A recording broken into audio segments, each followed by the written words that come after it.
The war had been over for 300 cycles. 300 cycles. And yet, here I stood in the grand archive of collective memory, staring at a data crystal that made my primary heart skip and my secondary heart forget how to function entirely. My name is Velrik Thorne, Senior Archivist of the Galactic Concordance, and I'd spent the better part of my adult life cataloging the remnants of the Precursor War. You know, the conflict that nearly extinguished every sentient species in 4 galaxies. That little skirmish. Yeah, that one. Thorne, you seeing this? Mira Volz, my assistant, had mandibles that clicked nervously.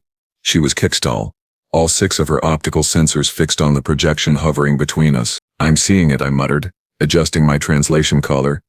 I'm just not believing it. The crystal had been recovered from a derelict precursor dreadnought floating in the Ashmar Nebula. Standard recovery operation. Nothing special, except someone, and I use that term loosely because we still weren't sure precursors qualified as someone, had left behind combat footage featuring a human. Now, here's where it gets hilarious. In that way where you want to laugh but you're also having an existential crisis. Humans weren't supposed to exist during the Precursor War. According to every historical record, every archaeological survey, every piece of evidence we'd accumulated over 3 centuries, humans were busy hitting rocks with other rocks on their little blue marble when the precursors were busy exterminating everyone else. Play it again, I said. Mira's tentacle hovered over the control interface. Thorne, we've watched it 17 times. 18 won't kill us. It might kill you. Your chromatic shift suggests elevated stress hormones. Just play the damned footage, Mira. She sighed. That peculiar whistling sound her species made and activated the projection. The image flickered to life. We were looking through what appeared to be a precursor combat recorder, probably mounted on a soldier's armor. The quality was absurdly good considering it had been sitting in a dead ship for 3 centuries. Precursor technology. I suppose they knew how to build things that lasted. Probably because they expected to be around to use them. A spoiler alert. They weren't. The scene showed a battlefield that defied description. The terrain was wrong, geometry twisted in ways that made my eyes hurt. Precursor architecture. All impossible angles and structures that shouldn't stand but did anyway. In the distance, their war machines, massive things the size of small moons, tore through defending forces like they were made of wet paper. And there, right in the center of the frame, stood a figure in armor. The armor was primitive by any standard. Composite plating, reactive gel layers, basic kinetic shielding. The kind of thing you'd expect from a species that had just figured out faster than light travel and thought they were hot stuff. But the warrior inside that armor, they moved like physics was more of a suggestion than a law. A precursor assault drone, the kind that could level a city block, came screaming toward the figure. The human, because that's what the bioscanner data insisted it was, simply stepped aside. Not a leap, not a roll. A step, the kind of casual movement you'd make to avoid a puddle. The drone's momentum carried it past and the human's hand shot out, grabbing a trailing appendage. In one fluid motion, they pivoted using the drone's own velocity against it, and slammed it into the ground hard enough that the impact sensors registered a localized seismic event. Okay, I said slowly, so they're strong. Fine, humans are strong, we know this. Keep watching, Mira whispered. What happened next made my spine go cold. And I'm Velthian. We're cold-blooded. That takes effort. 3 more drones converged on the human's position. Precursor drones don't attack sequentially like idiots in a training simulation. They coordinate. They adapt. They're semi-sentient weapons platforms that had ended civilization. The human didn't run, didn't take cover. They charged. At 3 precursor combat drones. Alone. The first drone fired a plasma burst hot enough to ionize atmosphere. The human's shield flared, then failed. Standard outcome. Except the human kept coming. Armor smoking, and drove their fist through the drone's central processing core. Just punched straight through reinforced precursor alloy like it was cardboard. That's not possible, I said. The tensile strength alone. Shut up and watch, Mira interrupted, which was rude but fair. The second drone tried to engage in close quarters. Mistake. The human grabbed it by what approximated a head and twisted. The shriek of tearing metal echoed through the recording. They used the destroyed drone as a club to bat the third one out of the air, and then the human stopped. Stood perfectly still amid the wreckage, and looked up, directly at the recorder. Directly at us, across 300 cycles and uncountable light years. Even through the degraded footage, even through the alien technology recording it, I could see the human's eyes. Cold. Calculating. Tired. So impossibly tired. The precursor wearing the recorder, brave or stupid or both, raised what looked like a particle rifle. The human was faster. A projectile weapon, slug thrower, primitive tech that shouldn't have penetrated precursor armor, punched through the recorder's visor. The footage went black, but not before the audio captured something. A voice. Human voice. Speaking in a language that shouldn't exist yet, that we'd later identify as an archaic dialect of what humans would eventually call English. 37,812. Then static. Mira stopped the playback. We stood in silence. The archive hummed around us. Thousands of stored memories from 1,000 dead civilizations, and none of them explained what we just witnessed. Could it be faked? Mira asked hopefully. You ran the authentication protocols twice. I'm hoping you'll tell me I made a mistake. You didn't. So we have footage of a human fighting in the Precursor War. 2,000 years before humans supposedly left their home world. Mira's optical sensors whirred. That's fine. That's totally fine. Everything is fine. Everything is not fine. I know. I was employing sarcasm. I paced the archive chamber, my mind racing through implications. If this was real, if it was actually real, then everything we knew about human history was wrong. Worse, everything we knew about the Precursor War was wrong. The precursors hadn't just suddenly vanished. They'd been fighting someone who could stand toe-to-toe with them, someone who won. We need to report this, Mira said. To who? The Concordance Council? Hey, remember that war that nearly destroyed all known life? Turns out humans were there being terrifying and somehow everyone forgot. They'll think we've inhaled too much archive dust. We have evidence. We have questions. Lots and lots of questions that I don't want to answer because the answers are probably going to give me nightmares. Mira clicked her mandibles thoughtfully. There's one person who might have answers. Don't say it. We need to talk to a human. You said it. Someone old enough to remember. Someone with access to their historical records. I groaned. You want to visit Earth? I want to visit Earth. I hate Earth. It's too bright. Too much oxygen. And humans are. I gestured vaguely. They're human. They're also apparently ancient warriors who fought precursors and no one knows about it. Mira's tone suggested she wasn't taking no for an answer. Don't you want to know why? Did I want to know? Of course I wanted to know. I was an archivist. Information was my life. But there was wanting to know in the abstract and wanting to know when the knowledge might fundamentally break your understanding of reality. Fine, I said. We'll go to Earth. We'll talk to a human. We'll try very hard not to think about the implications of what we just saw. About that number, Mira said quietly. 37,812. What do you think it meant? I'd been trying not to think about that. Really trying not to think about that. Because I had a theory, and my theory made me want to curl up in my sleeping pod and never come out. I think I said slowly. It was a count. A count of what? How many precursors that human had killed? The silence that followed was profound. Somewhere in the archive a data crystal hummed its eternal song. Outside, the Concordance continued its peaceful existence, blissfully unaware that their understanding of history was about to be shattered. Mira's optical sensors dimmed. Thorne, yes? I think I'm starting to understand why the precursors lost. Oh? If one human could do that. If one human could kill nearly 40,000 precursors. She trailed off. I finished the thought for her. How many humans were there? We stood in the archive surrounded by the memories of the dead, and contemplated a truth that was somehow more terrifying than any precursor weapon. Humans had been there, in the dark, in the war, fighting, and they'd won so completely that even the memory of their presence had been erased from history. Pack your things, I said. We're going to Earth. And Mira, yes, when we get there, let me do the talking. Humans respond poorly to direct interrogation. How do you know? Because anything that can kill 40,000 precursors and keep counting probably has opinions about being questioned. Mira's mandibles clicked nervously. That's actually a really good point. I began gathering my equipment, trying not to think about what we might find on Earth. Trying not to wonder what kind of species could produce warriors like the one in that footage. Trying very hard not to consider that maybe, just maybe, humanity's reputation for being friendly and helpful and diplomatic wasn't the whole story. Maybe it was just what they wanted us to see. The thought followed me out of the archive and into the bright corridors of the Concordance station.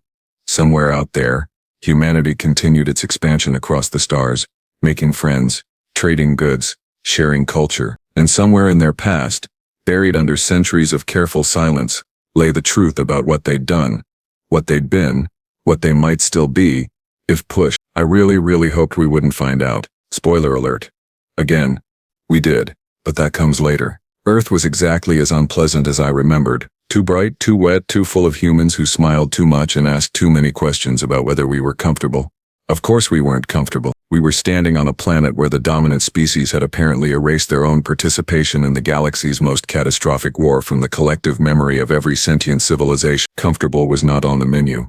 This is nice, Mira lied, her optical sensors adjusting to the bombardment of yellow sunlight. Very hospitable. You're terrible at lying. I'm trying to be diplomatic. Stop it. It's unsettling. We'd landed at what humans called the Historical Preservation Ministry in Geneva, a city that had somehow survived multiple extinction-level events and still looked aggressively neutral. The building was ancient by human standards, maybe 300 years old, which was adorable considering the footage we'd seen suggested humans had been spacefaring for at least 2 millennia longer than their official records indicated. Our contact was waiting in a conference room that smelled like recycled air and lies. Her name was Dr. Kira Nomura, and she had the kind of pleasant smile that made my survival instinct scream. Archivist Thorne. Researcher Volst. Welcome to Earth. Her translation was perfect. No electronic assistance. She'd learned Velthian. Why had she learned Velthian? Nobody learned Velthian. I understand you have questions about our historical records. Questions is a diplomatic way of putting it, I said, settling into a chair that was slightly too small. Everything on Earth was slightly too small. We have footage. Her smile didn't waver. Footage? Mira activated the portable projector. The conference room lights dimmed automatically, which was convenient and also mildly terrifying because it suggested the room had been expecting this. The combat footage played again. The human warrior. The precursor drones. The impossible violence. The 37,812. Dr. Nomura watched without expression. When the footage ended, she sat back in her chair and steepled her fingers. The gesture seemed calculated. Everything about her seemed calculated. Where did you find this? She asked quietly. Ashmar Nebula. Precursor Dreadnought, your turn. Who is that warrior? I'll need to verify the authenticity. Already verified. 6 times. Different labs. Different protocols. It's genuine precursor technology. Genuine precursor timestamp. Genuine human in the armor. I leaned forward, so I'll ask again. Who is that warrior? Dr. Nomura was quiet for a long moment. Then she stood and walked to the window, looking out over Geneva. When she spoke, her voice was different. Older somehow.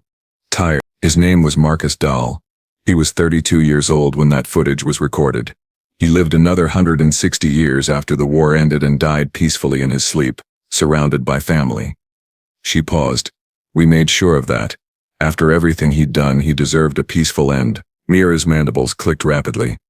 You're saying this is real? You're confirming that humans fought in the Precursor War? I'm confirming that some humans fought in the Precursor War. How many is some? I demanded. Classified. Classified? My chromatic shift was definitely showing stress now. You people participated in a war that killed trillions, that nearly ended all sentient life, and your response is classified. Dr. Nomura turned back to face us. The pleasant smile was gone. What replaced it was something harder. Something that reminded me uncomfortably of the expression in Marcus Dahl's eyes. The Precursor War didn't nearly end all sentient life, Archivist Thorne. It was specifically designed to end all sentient life. The precursors weren't conquerors, they were exterminators. And they were very, very good at their job. She walked back to the table. Until they met us. But your historical records are accurate. Mostly, Earth was a pre-contact civilization during the initial phases of the war. We were hitting rocks with other rocks, as you so charmingly put it earlier. I blinked. How did you know I said that? Your preliminary report was flagged the moment you filed it with the concordance. We've been monitoring your investigations. He found the crystal. She smiled that pleasant smile again. We monitor all investigations into the Precursor War. For obvious reasons. Mira's optical sensors whirred nervously. You've been spying on the concordance. We prefer the term protective observation. And before you get offended, everyone spies on everyone. The Kixall have 3 intelligence operatives in the concordance archives alone. We do not. Mira started, then stopped. How did you know about them? Because we're very good at what we do. Which brings us back to your footage and your questions. Dr. Nomura sat down. What do you actually want to know? I gathered my thoughts. This conversation had gone sideways faster than a failing gravity drive. But we were finally getting somewhere. We want to know how a pre-contact species ended up fighting in a war that was happening thousands of light years from their homeworld. We want to know how you fought precursors to a standstill when species with weapons technology millennia beyond yours were being exterminated. And we really want to know why there's no record of any of this in the Galactic archives. That's 3 questions. Answer them anyway. Dr. Nomura pulled up a holographic display. Images flickered to life. Ships. Human ships.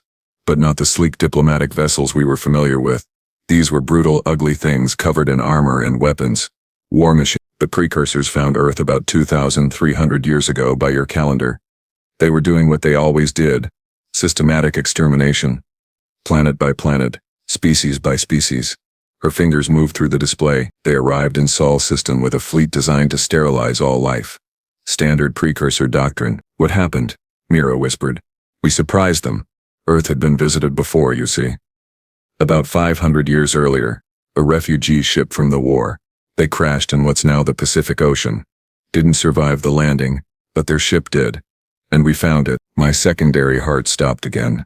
You reverse-engineered precursor technology, precursor-adjacent technology. The refugees were Keleth, I believe. They'd stolen a precursor scout ship trying to escape. We spent 5 centuries studying it, learning from it. We didn't understand half of what we found, but we understood enough. The display showed schematics, weapons, drives, things that shouldn't exist. When the precursors arrived at Earth, they expected primitives with chemical rockets and nuclear weapons. Instead they found you. I said slowly.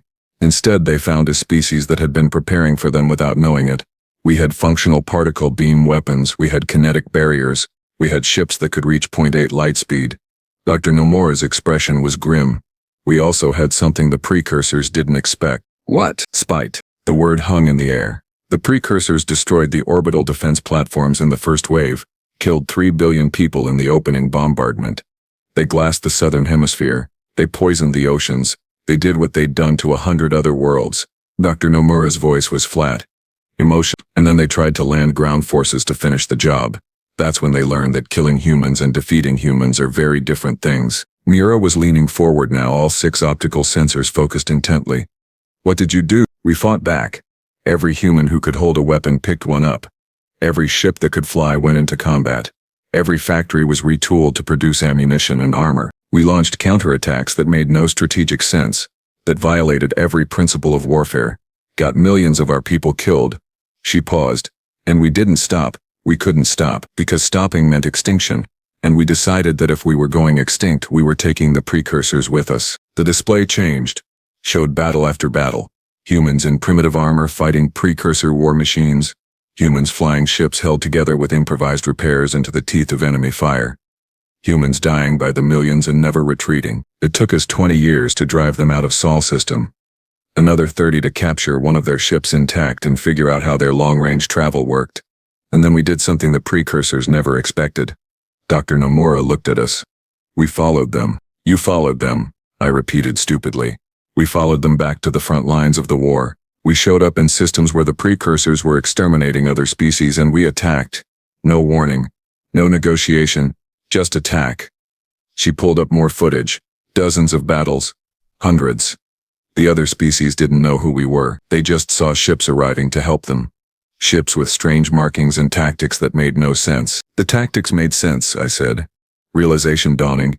You were using precursor doctrine against them. Modified precursor doctrine. We'd studied their tactics for half a century. We knew how they fought. We knew what they'd expect. So we did the opposite. We were unpredictable, irrational, and absolutely unrelenting. Dr. Nomura closed the display. Marcus Dahl was one of thousands of human soldiers fighting on 100 different worlds. His count was high but not unusual. Not unusual! Mira's voice cracked. He killed nearly 40,000 precursors. The average human combat veteran from the war had a confirmed kill count of 23,000. Marcus was good at his job, but he wasn't exceptional. The exceptional ones had counts in the 6 figures. The room spun slightly. Or maybe that was just my brain trying to process information. It fundamentally didn't want to accept. How many humans fought? I asked. At peak deployment? About 400 million combat personnel. Supporting infrastructure was another 2 billion. I did the math. Didn't want to. Did it anyway. That's an estimated kill count, 9.2 trillion precursors. Give or take a few hundred billion. Dr. Nomura said it like she was discussing the weather. We lost about 300 million soldiers.